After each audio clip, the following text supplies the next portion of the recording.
Alright folks, sorry it's pretty dark in here. I just finished my little project. I got a 2005 Chevy Tahoe, the LT,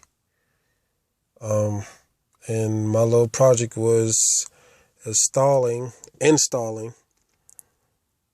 you can see, push button start. So I'm about to give you a quick demo, and probably sometime tomorrow I'll probably do it in the daytime so everybody can see. But here it goes.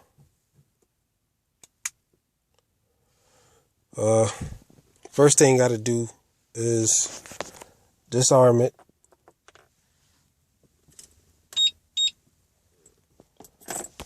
Then you can push the button. Accessories come on.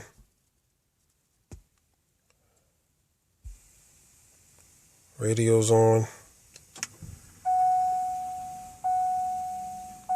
All those good stuff come on. Everything's still on. Apply my foot to the brake. Push again.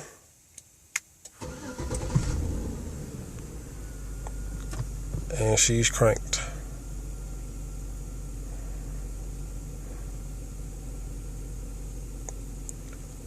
Apply my foot on the brake again. Push the button. She's off. Stay tuned for more.